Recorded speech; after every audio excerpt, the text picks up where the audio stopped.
Good evening, everyone. My name is Bill Swainson, and I'm a trustee of Litfest, the Lancaster Literature Festival. Tonight, in partnership with the Departments of Languages and Cultures and English and Creative Writing at Lancaster University, I am very proud to introduce the first Lancaster International Fiction Lecture. But first, a few words about Litfest.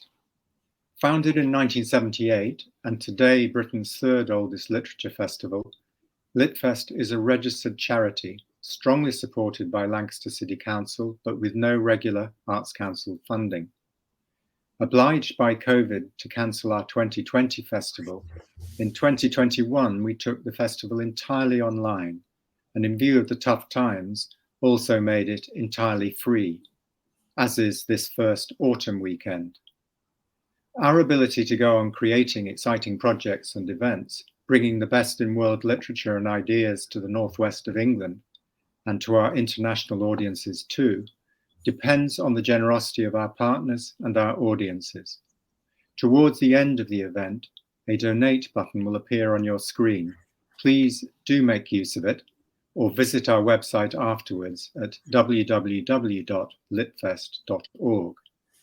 Every donation will help us build towards a future of hybrid events, live and live streamed, where we can be together both digitally and physically, as suits each of us best.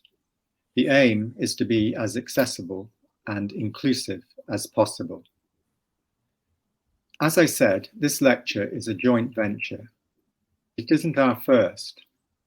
Together with Sam O'Donoghue, lecturer in Spanish at Lancaster University, who will be in conversation with Juan a little later on, we co-convene and run the Litfest International Fiction Book Club. Now, this book club was originally going to be launched as a real-time event with Lars Mitting at Litfest 2020, that is a year and a half ago. But as COVID prevented Lars from coming to England, he kindly agreed to Zoom with us from his writing shed on a fjord in Norway instead. And since then, we've never looked back. The book club has discussed 18 great books in the last 18 months and has been lucky enough to welcome the author, translator, editor, or a prize judge to join our discussions on almost every occasion. And everyone is welcome.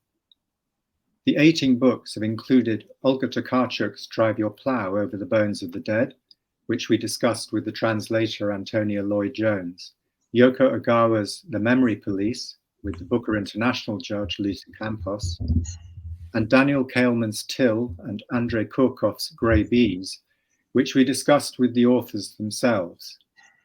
Last night, in one of our most enjoyable and rewarding sessions, we discussed Juan Gabriel Vasquez's Songs for the Flames with the author and his translator, Anne MacLean. Out of this long-running collaboration with Lancaster University sprang the idea for a lecture about international fiction, enthusiastically supported by the heads of department, Dr. Derek Hurd and Professor Sharon Ruston. So why a lecture on international fiction? Because, thanks to translators all over the world, books written in Japanese, Bangla, or Spanish, for example, can also be read in many other languages around the globe. And right at the moment, the number of books being translated and the number of new independent imprints to publish them continues to grow. Does this lively international conversation change the nature of fiction, the way it is written and enjoyed, the way we think about it? And does it place ever greater responsibilities on the writer? Does the global tend towards sameness? Or are all these different approaches to fiction enriching each other? These will be among the questions that, if not addressed directly in the lecture itself, may emerge in the conversation or in the Q&A that follows. And now, it is my very great pleasure to introduce our speaker. Juan Gabriel Vasquez is one of Latin America's leading writers. He is the author of 5 novels, The Informers, The Secret History of Costaguana, The Sound of Things Falling, which won a fistful of prizes, including Spain's Alfaguara Prize, Italy's Fonrezzori Prize, and the Impact Dublin Literary Award. And then there's also Reputations and the Booker International shortlisted The Shape of the Ruins. He is also the author of 2 collections of stories, The All Saints' Day Lovers and Songs for the Flames, and all of his fiction is translated into English by Anne MacLean. Juan is a translator himself. His translations into Spanish include E.M. Forster's A Passage to India, which I don't imagine was easy, and John Hirsch's Hiroshima. His most recent novel, Volve la Vista Atrás, retrospective as it will be called when it is published by MacLehose Press in September 2022, has just won Latin America's most prestigious literary prize, the biennial Premio Mario Vargas Llosa. Welcome to Lancaster, Juan. Thank you for joining us from Bogota. The floor is yours. Thank you. Thank you very much, Bill. Thank you all for being here. It is a pleasure and an honor to be here giving you the inaugural Lancaster International Fiction Lecture. So thank you, Lancaster Litfest, for this invitation, and thank you, Bill, for your words, your introduction. This piece that I'm going to read to you is called Fiction as the News. And it goes like this. The year Pablo Escobar was killed was the year I realized I would become a writer. Escobar was, of course, the head of the drug cartel, whose war against the Colombian state had shaped my teenage years, beginning with the murder of a minister of justice in 1984. I was 11 then, and continuing during the following decade with a kind of terrorism that we had never known before. Bombing, for instance, a shopping mall on Mother's Day, a commercial airplane with more than 100 passengers, and even the well-protected building that housed the National Intelligence Agency. Escobar wanted to pressure the government into rejecting extradition laws that would have sent drug dealers to American jails. He dreamed of negotiations such as the ones that had ended with amnesty laws for guerrilla members in the previous years. His best strategy, he thought, was generalized fear, and the extent of his determination is evident in an undercover recording of his voice taped while he was in hiding. We have to create real fucking chaos, he says there, so they'll call us to peace talks. If we take it to the politicians, burn down their houses, and make a real bloody civil war, then they'll have to call us to peace talks, and our problems will be solved. This is what he said. Like most Colombians, I had several close encounters with chaos during those years. One of them has a special meaning for me, so much so that I have given it narrative form in a novel called The Shape of the Ruins. On January 30th, 1993, I was walking towards a place that had become for me a retreat, an asylum of sorts. The building occupied a whole block in downtown Bogota. It was built like a warehouse with brick walls and no windows, and its 3 stories held dozens of small cubicles, where it seemed to me you could find a second-hand copy of every book ever published in the Spanish-speaking world.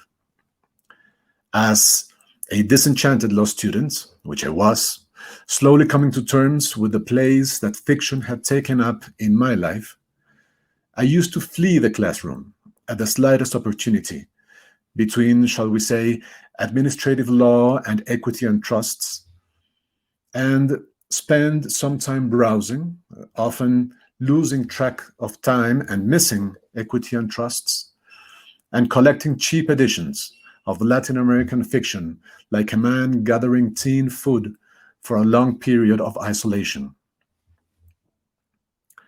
That day I had one title in mind, Último Round, 2 volumes of Miscellanea by Julio Cortázar, an Argentinian writer whose novel Hopscotch I had read the previous year with feelings of jealousy and frustration. Hopscotch followed the lives and conversations of a group of friends and lovers in Paris, and its world of books and jazz and existential doubts could not have felt more seductive for the young man I was, because it was conspicuously not my own world of senseless violence, of constant threats, of TV ads that offered unreasonable rewards for information leading to the capture of a mafia lord, or asked Colombian parents in block capitals, white out of black, this ominous question: do you know where your children are right now? A friend of mine, a reader older than me and thus more knowledgeable, had told me that Último Round included a particular essay about what he called, rather pompously, the art of the short story. You can't write short stories if you haven't read On the Short Story and Its Environs, he announced.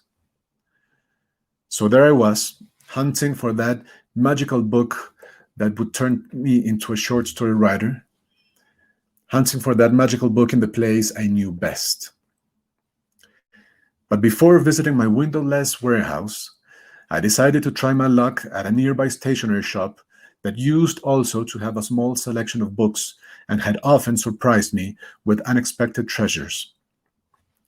Reaching the shop window, however, seeing that the place had been invaded by small, noisy children and nervous mothers buying supplies for the beginning of the school year, I decided to walk on. I had turned the corner and was approaching the entrance to my warehouse when the bomb went off.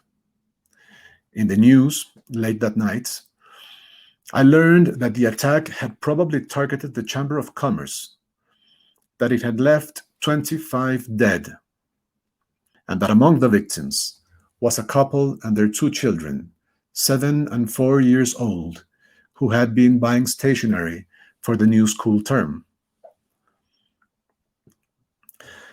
The narrator of The Shape of the Ruins remembers these words attributed to Napoleon: to understand the man, you have to understand what was happening in the world when he was 20.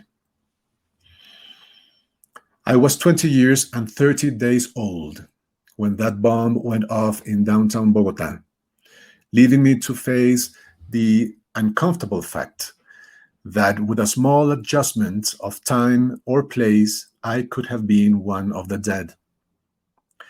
A friend of mine used to say that if a book matters to us, we may not recall the exact details of its plot or its characters, but we will always remember what we were doing when we read it. Conversely, I've always thought that fiction readers, when remembering an important event, tend to recall, almost involuntarily, the book they were reading at the time. The day of the bombing, I was reading 7 Nights, a series of lectures on literature by Jorge Luis Borges. In my copy, I underlined these words: there is no chance. What we call chance is our ignorance of the complex machinery of causality. But I don't think I had the bomb in mind when I chose them. I finished my Borges in February, and I read Aura by Carlos Fuentes in March. I read the Alexandria Quartet between April and May, and The Unbearable Lightness of Being in June. Because I've always written down the date I finish on the last page of every book I read, I can state for a fact that I was 20 years and 7 months old when I read Memoirs of Hadrian by Marguerite Yourcenar in Julio Cortázar's translation. I was 20 years and 9 months old when I read Aldous Huxley's Eyeless in Gaza, and 20 years and 11 months old when, just weeks after Pablo Escobar was gunned down on the rooftops of Medellin, I finished Richard Ellman's biography of James Joyce. reading the last lines aloud as if they were prayer susceptible of being answered. Ellman is talking in that passage about Joyce's two areas of interest, his family and his writing. These passions never dwindled, he writes. The intensity of the first gave his work its sympathy and humanity. The intensity of the second raised his life to dignity and high dedication. Wonderful words. To return to Napoleon's dictum, that was my world, the world of my 20th year. On one side, the unpredictable violence that shaped our lives in the theater of an irregular war.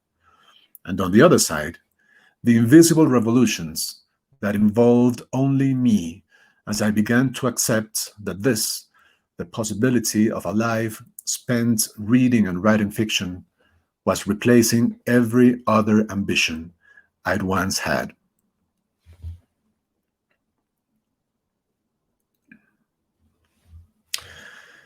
Over the years, I've slowly come to the realization that the two phenomena did not occur in separate universes. The novels I read in those days were, it seems to me now, a kind of antidote against the degradation of my society. While terrorism transformed individual lives in devious ways, including the lives of those who did not experience it in the flesh but felt its indirect consequences, the novels I was reading, although incapable of solving anything, seemed to respond with a certain private order to the public chaos. They preserved a certain notion of the human, indeed of the humane, amid actors and circumstances that seemed bent on reducing, even obliterating it. A novel was a place of silence, where I could rest from the deafening noise surrounding us all. It was a place where I could live for a sustained time in the company of a consciousness more penetrating than my own. It was a promise of a richer, fuller life. As terrorism forced us to live indoors, where risks were reduced, a feeling that I can only call claustrophobia began contaminating my days. The fictions I read alleviated that sense of oppression, mainly by pointing at the common human factors between myself and all those men and women dealing in faraway places and in their own languages with preoccupations I could understand. I looked for fictions that could speak to me across cultural contrasts. I'm not exaggerating when I say that I felt myself better understood by Stephen Dedalus than by the newspapers I read every day.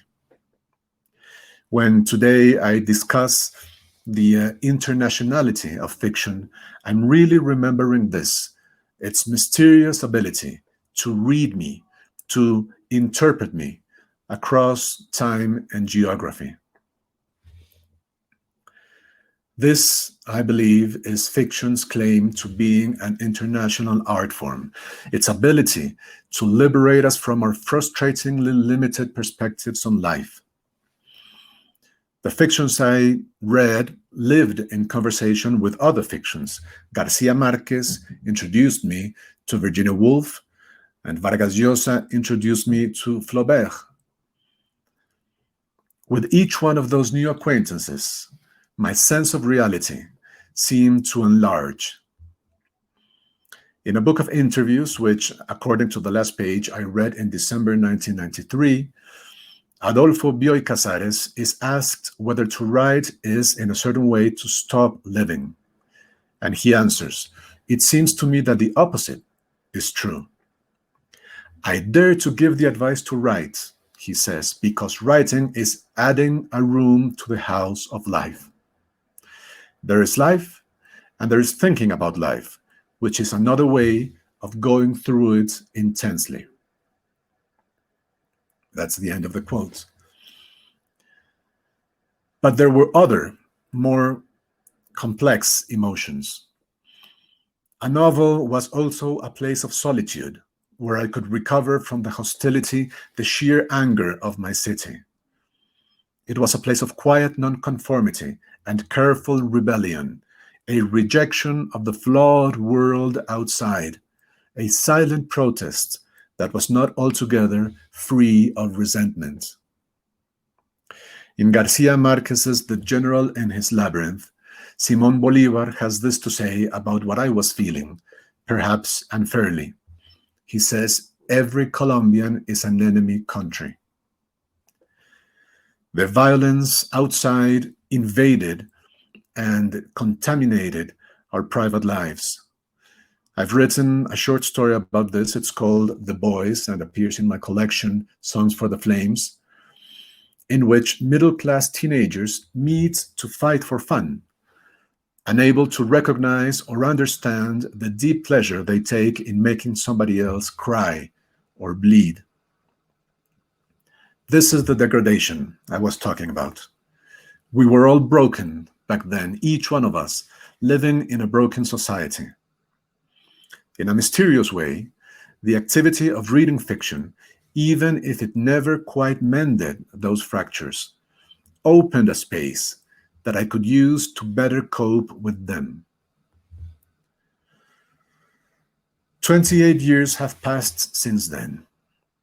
I have published a little under 3,000 pages of novels and short stories, also 2 books of literary essays and hundreds of reviews that strive to understand what fiction is, what it does.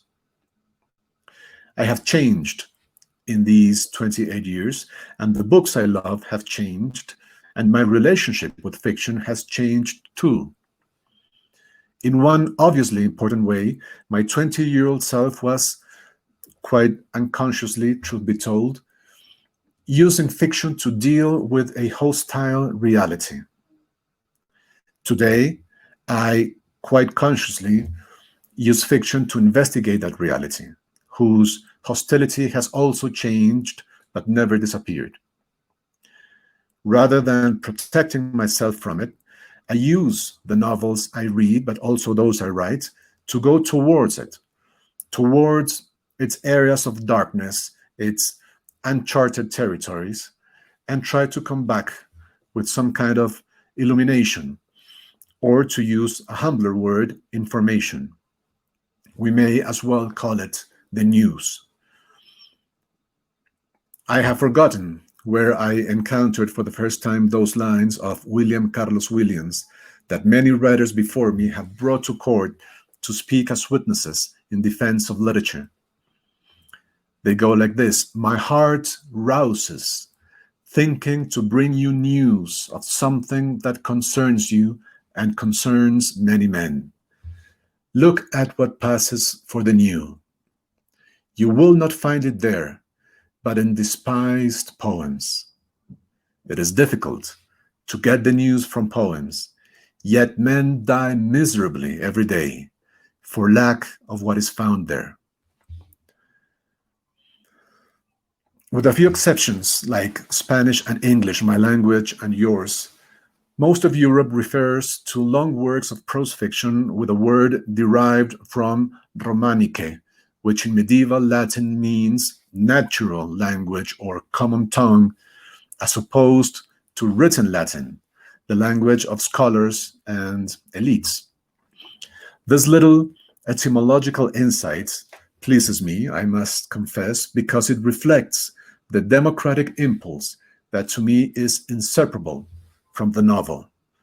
This genre born, in its modern incarnation at least, when an anonymous Spanish writer thought that the life of a poor outcast, a pícaro called Lazarillo de Tormes, was worthy of our curiosity and our sustained attention. But our beautiful word novel, coming from the Italian or the Old French for news, feels to me deeply satisfying. With its suggestion of messengers reaching us from undiscovered countries, yes, from areas of darkness and uncharted territories, with the implicit embracing of everyday reality, the reality one would see in the papers. The novel carries the promise of bringing us something that concerns us and concerns many men. Now, what this something is, the nature of this news, has always been difficult to define. It is obviously not the kind of information we look for in journalism or history, precious as that is. It is not quantifiable information, or information that can be confirmed empirically. Fiction, James Wood writes, is a ceaseless experiment with uncollectible data. And many of the misunderstandings surrounding it arise from the expectation that the data contained there are in fact collectible. Of course, any attentive reader will close Dostoevsky's The Gambler knowing more than before about casinos, and they will probably learn with Nabokov's The Defense many a thing they didn't know about chess. But if that's all they got, or all they were after in the first place, to say that they would be missing the point is perhaps an understatement. Borges called one of his great short stories an ethics for immortals, but I expect few readers will approach it with the intention of applying its lessons in the future.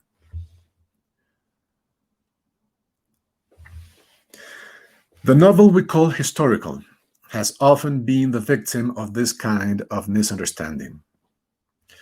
Of course, every reader of Wolf Hall will learn a great deal about the court of Henry VIII, and I can only be glad they do.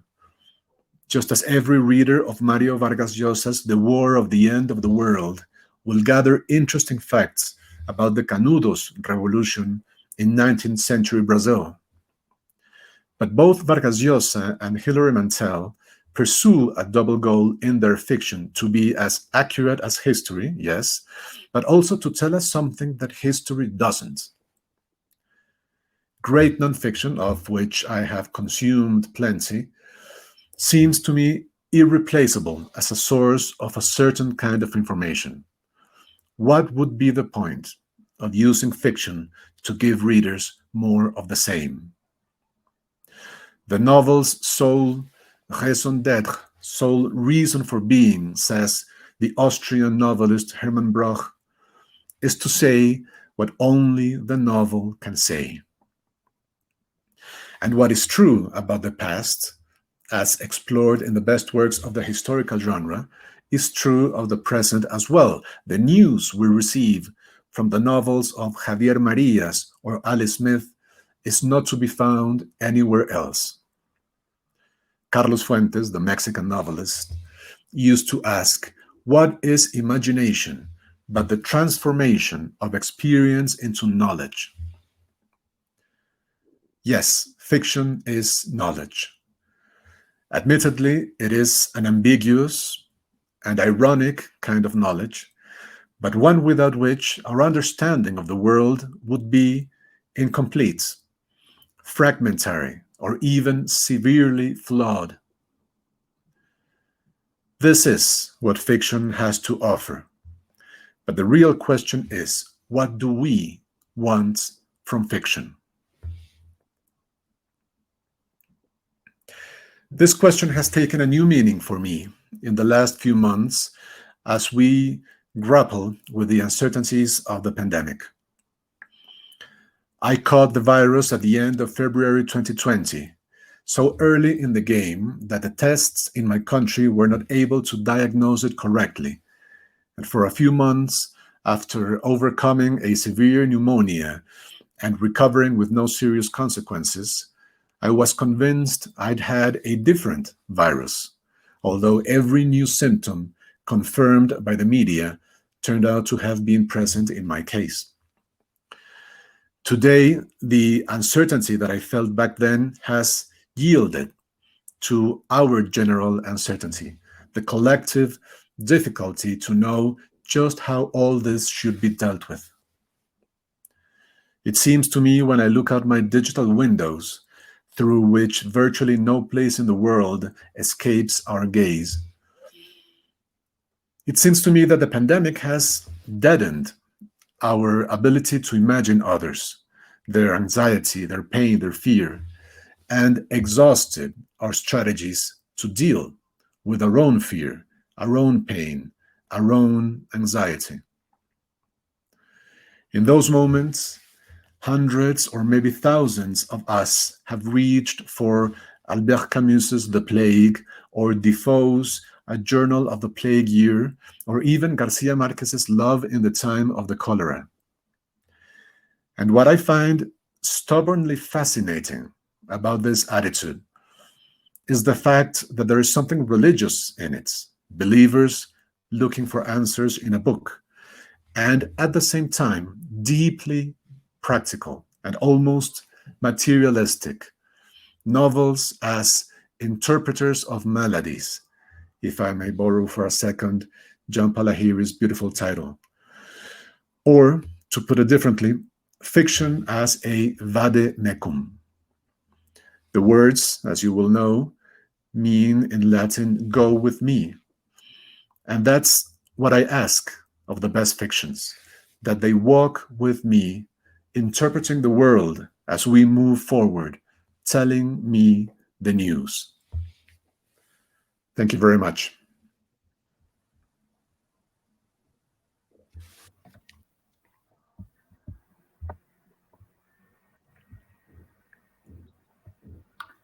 Okay.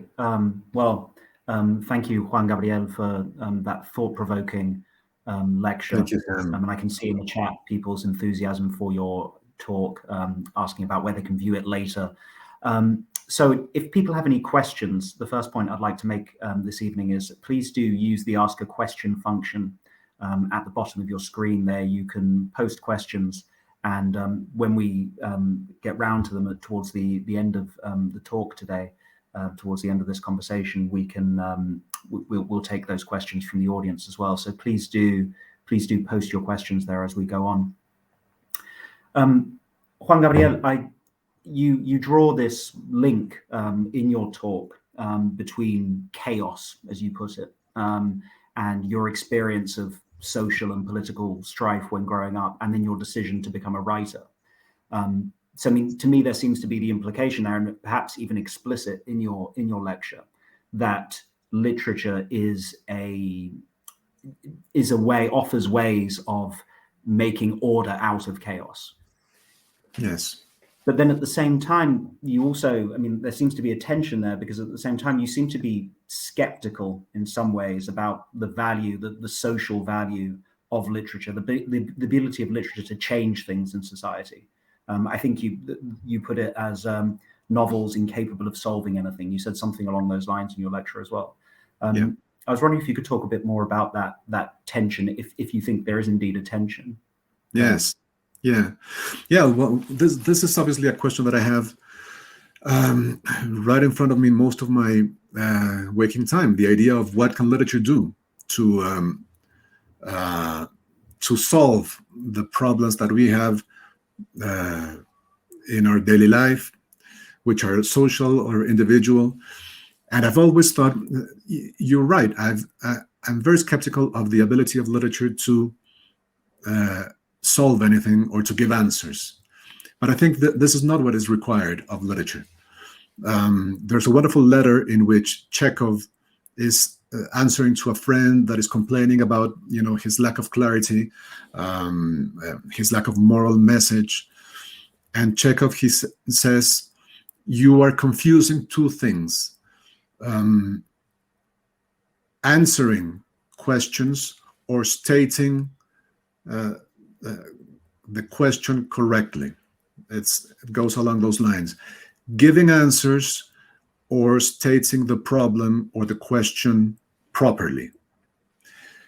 Only the latter is required of the artist, is what he says.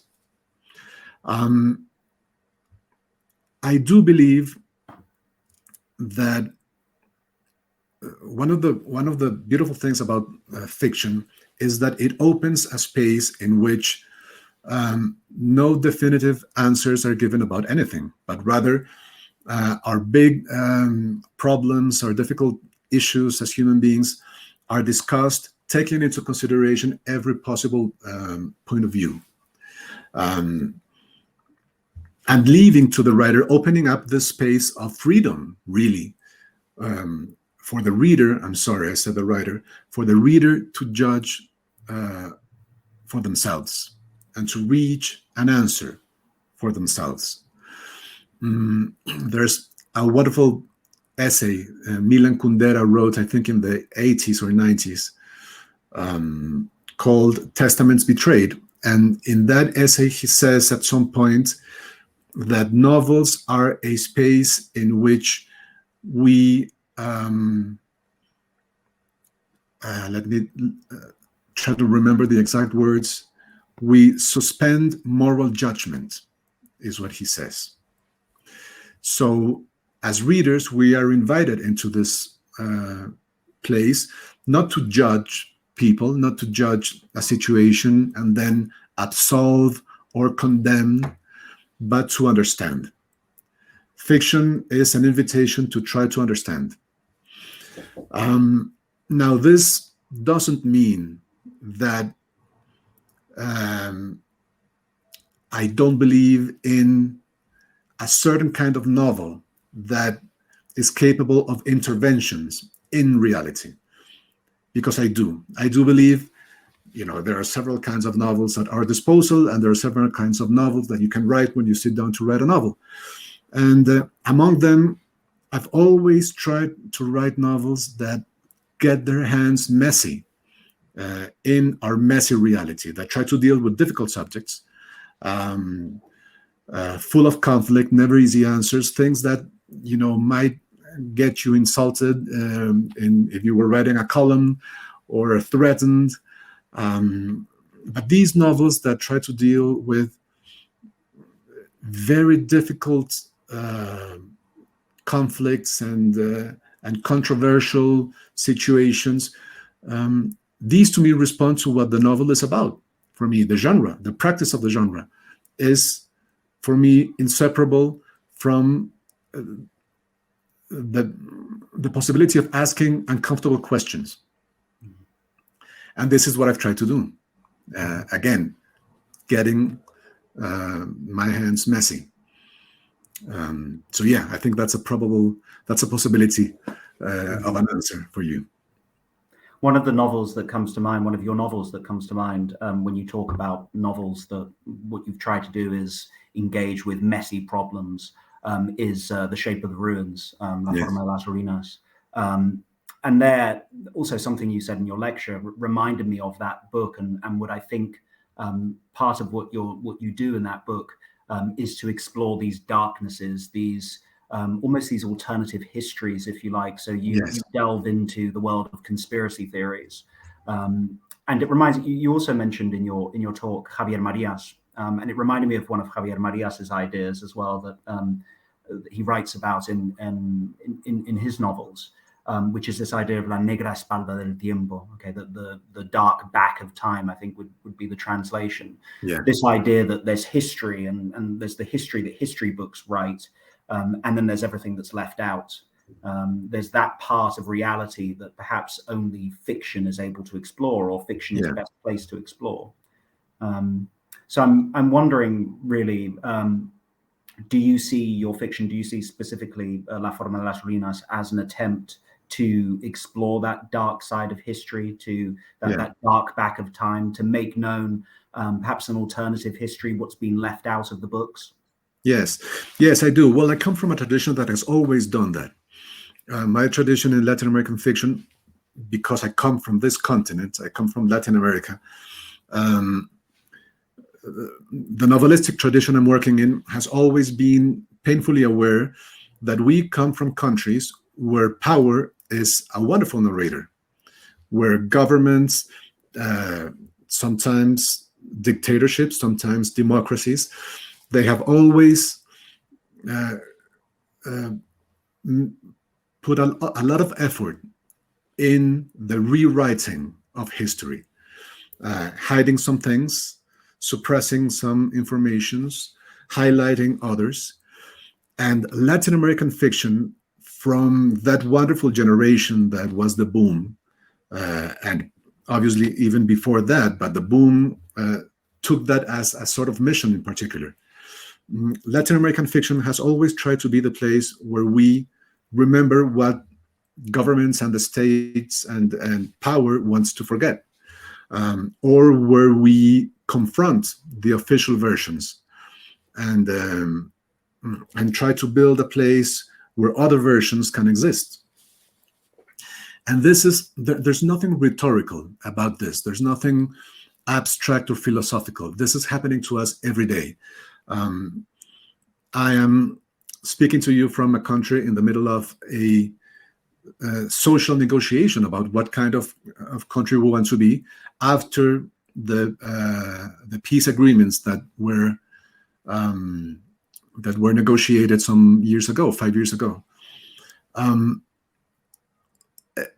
Some time ago, maybe 4 years, there was this congresswoman from a right-wing party who declared that this event that took place in 1928 in Colombia, the massacre of banana plantation workers by the Colombian army, she declared it had never happened. It was a myth invented by the left wing.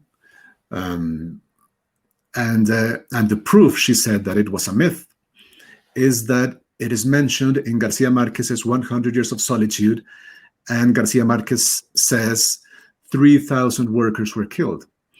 And so she says it's impossible that so many workers were at the same place at the same time, and this is a novel, so this never happened, clearly. The beautiful thing about all this is that Garcia Marquez had already taken into consideration the fact that official truths had always tried to undermine the narratives about this little event. And in that chapter of 100 Years of Solitude, he dramatizes that discussion. He has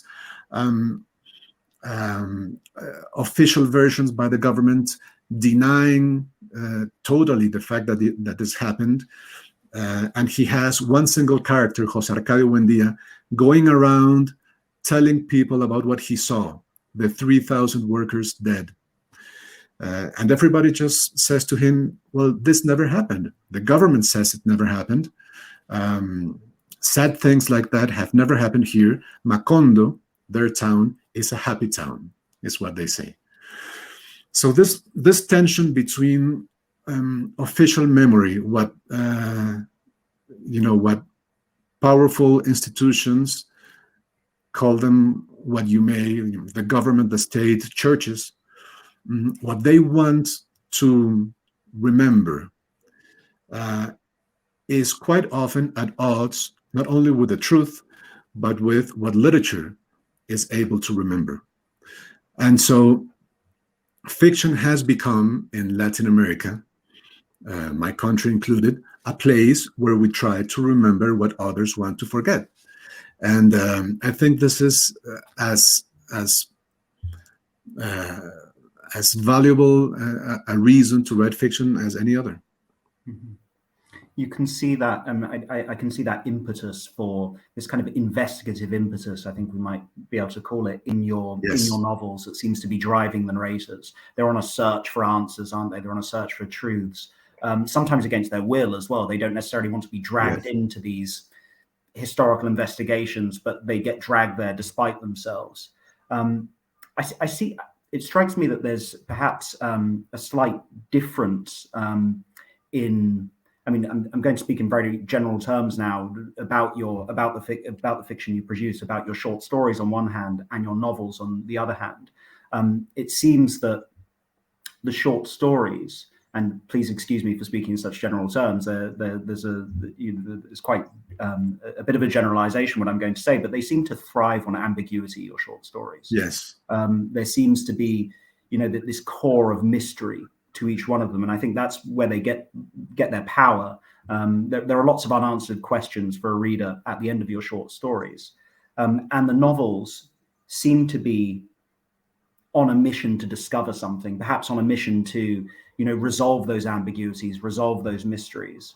So I'm wondering if you think you're using these two different modes of writing for different purposes. Do you see there being a difference there, or do you think, what draws you to write certain things in a short story and to write other things in a novel? Well, novels try to be exhaustive, always. Novels try to exhaust their material. They try to tell everything there is at their disposal, and in my perception of the genre, of the things it's good at, what I love about the novel is its ability to let the whole world in to our little private lives.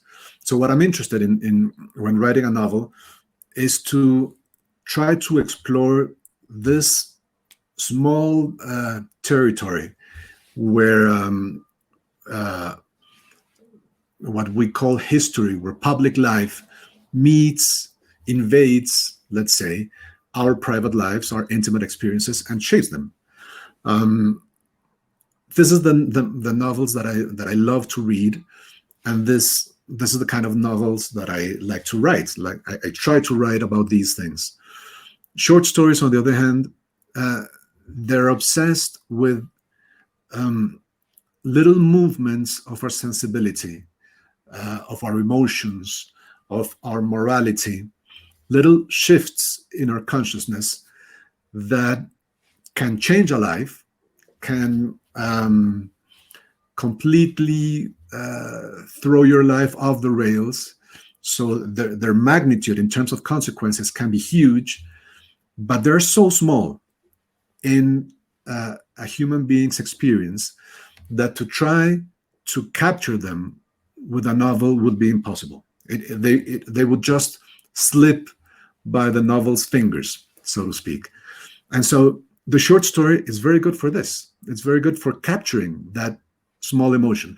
There's no novel in the world that could capture the emotion that Chekhov captures in The Lady with the Lapdog, or that Joyce captures in The Dead. That small realization at the end of The Dead that this character Gabriel Conroy has will just wreck his life. We know that. But it's very small, and you cannot capture it with a novel. You couldn't write Ulysses about that. And so, the different genres allow us to explore different areas of our consciousness, of our human experience. You're trying to cover with them, you're trying to use them to cover all possible aspects of what we are as human beings. Perhaps short stories try to illuminate more private, more intimate moments, and the big ghosts of history are not allowed in so easily, although I have tried to welcome them in my short stories. Novels, on the other hand, they're excellent at this. They excel at the illumination of the public and the private, of the general and the particular. And as someone who is full of questions about my country's past and my country's relationship with the rest of the world, these social questions are very important for me. And so I try to use novels to answer them.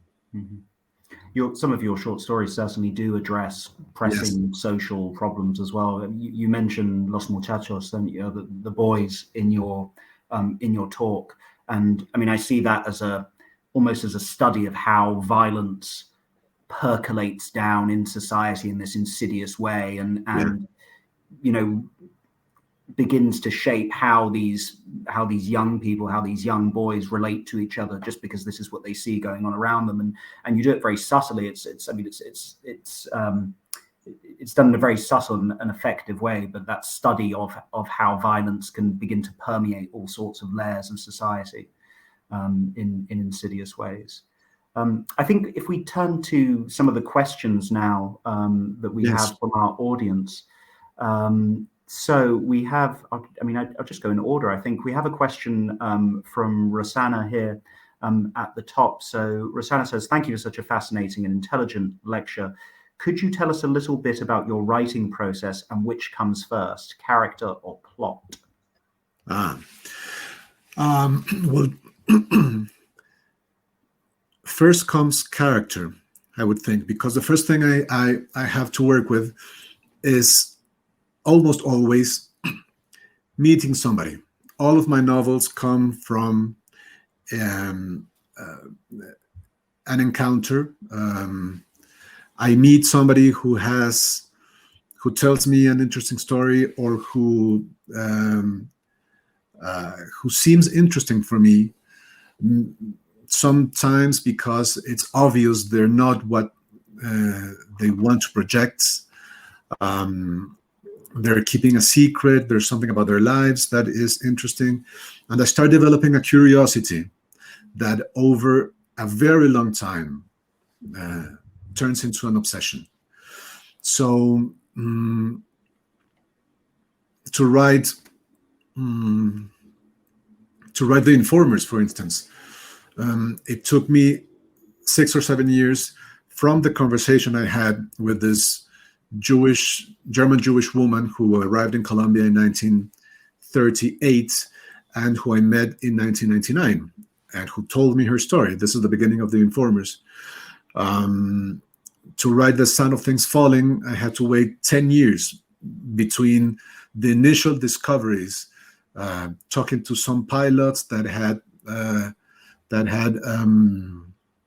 smuggled marijuana into the US in the early 70s, and discovering some documents, discovering, for instance, the recording from the black box from a plane that had crashed in the Colombian mountains in 1994. And all these conversations, documents, discoveries came together through a period of time that lasted 10 years. And this is when I began writing the novel. The Shape of the Ruins was 7 years. The one that I have just published, retrospective, it took me 7 years of conversations with a friend who is a filmmaker, Sergio Cabrera, famous Colombian filmmaker, but whose life, when he was a young man, I began seeing as a metaphor of something much bigger.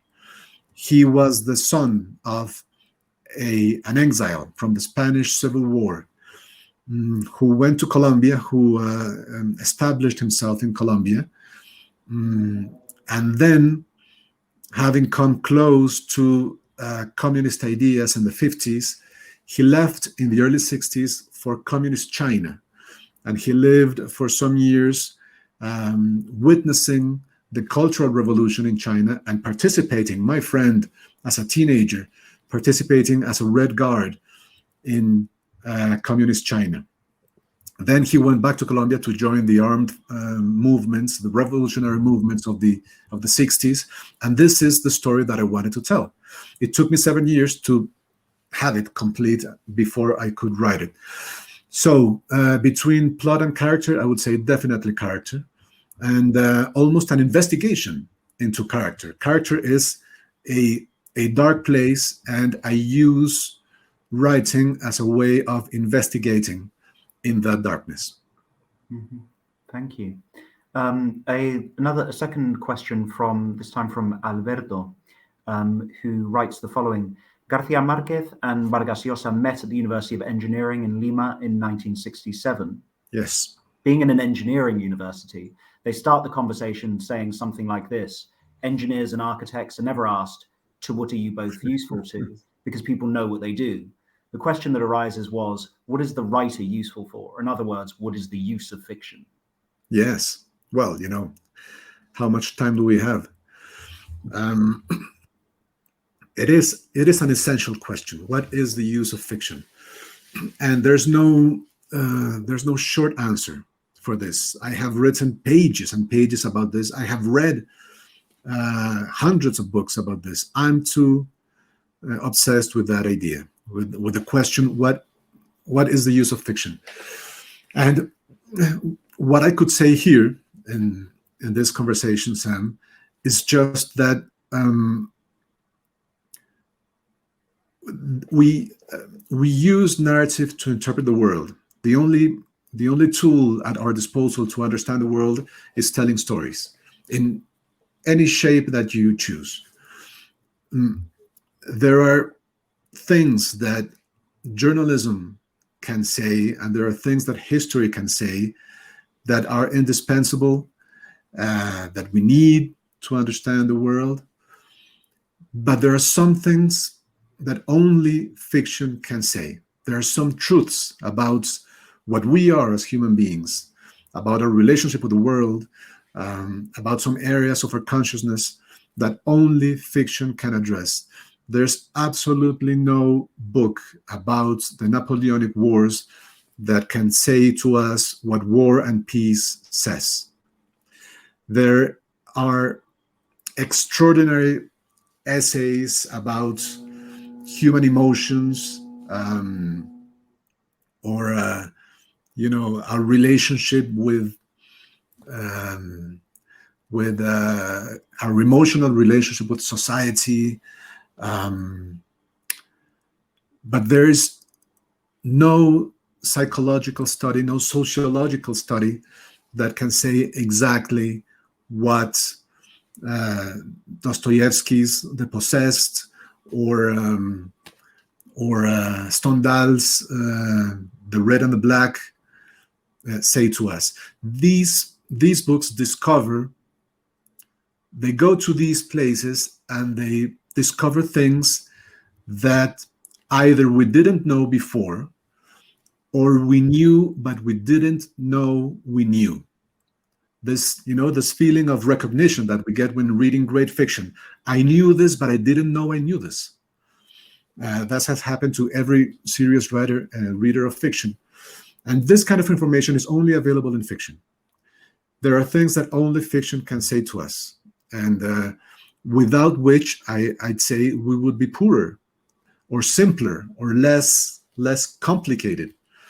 I don't know that fiction makes anybody a better person. I think there's no evidence for that.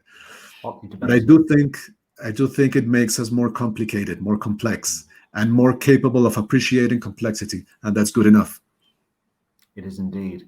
A question from Isadora. Thank you so much for this lecture. Right in the first story of Songs for the Flames, the narrator says that they wanted to write the photographer's story, but didn't have her permission. What is the relationship for you between preserving memory of what others want to forget and inspiration or recreating stories or narratives? Yes. Well, I think one possible way to answer that is that I try to follow almost a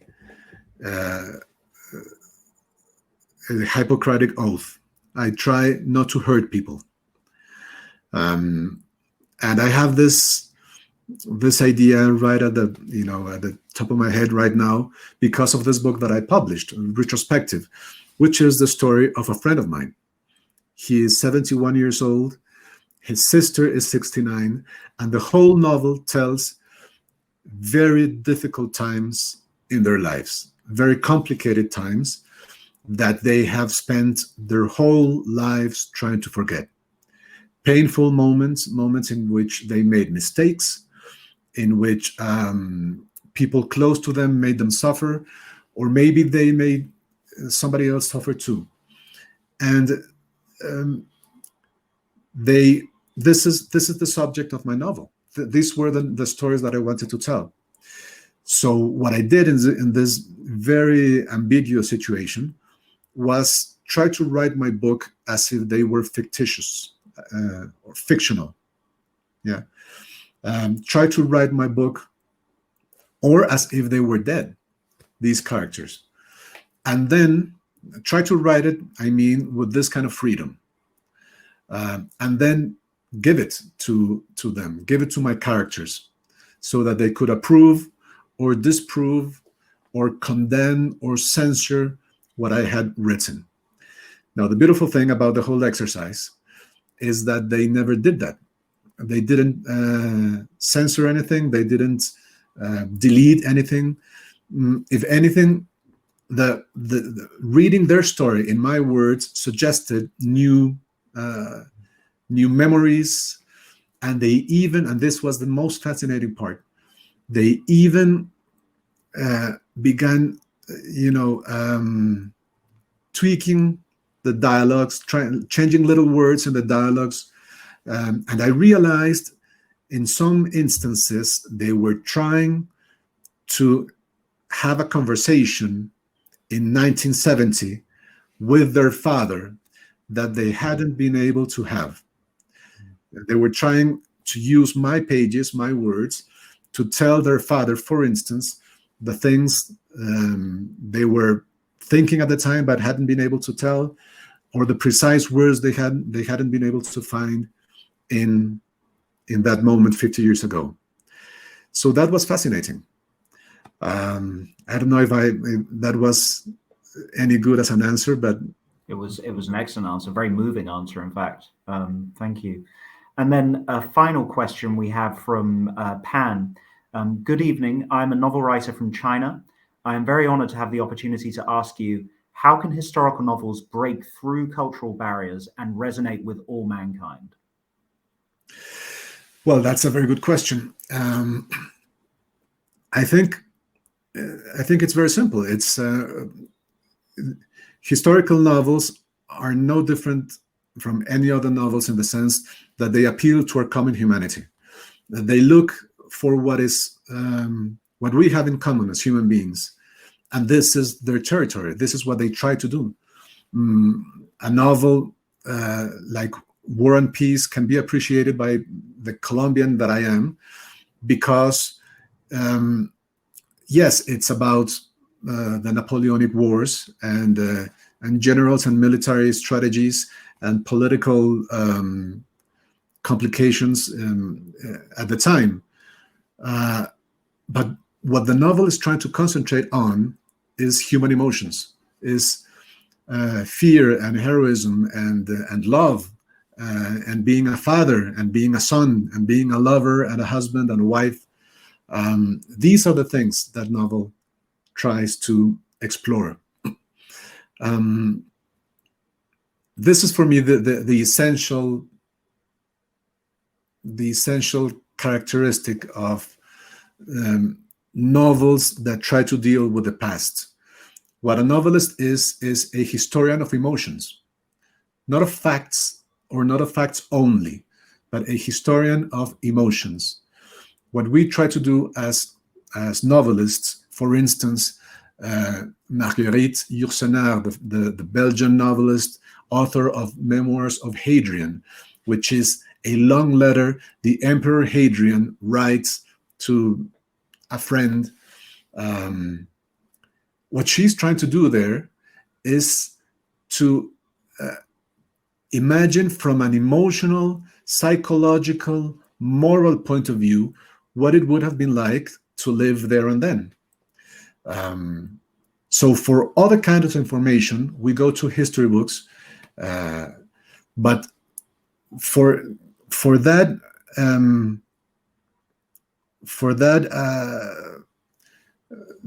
possibility of investigating into the emotional and moral lives of somebody else, we go to a novel. This is what novels can give us. Well, on that note, thank you very much, Juan Gabriel, for your responses and for engaging so meaningfully with this discussion. It was really thought-provoking, fantastic. I'm going to hand back over to Bill now for closing remarks. There we are. Thank you, Juan and Sam, for that really stimulating conversation. And thank you, Juan, for answering all our questions so generously. You can buy Juan's story collection, Songs for the Flames, and his novel, The Shape of the Ruins, from the Litfest online bookshop. and every purchase also helps us to fund future events and projects. And before we all go our separate ways, if you enjoyed today's event, don't forget to click on the donate button on your screen or visit our website later. Every penny will go towards creating exciting future projects and strengthening Litfest as an independent arts charity. And if you enjoyed the lecture too, please come to our Litfest International Fiction Book Club. We meet every Monday, often the third Monday in the month, and between us, we choose the books we discuss. So it would be great to see more of you there. Thank you all of you for joining us today. Thank you to our partners, the Departments of Languages and Cultures and English and Creative Writing at Lancaster University. And thank you, Juan, for that fascinating lecture, which sets the bar very high for those who will follow you. And thank you, as I said before, for answering all our questions so fully and so patiently. Thank you very much, Bill. It was a pleasure to be here. Thank you all for joining us. Thank you, Sam, for your questions. Thank you. And so, thank you and good night.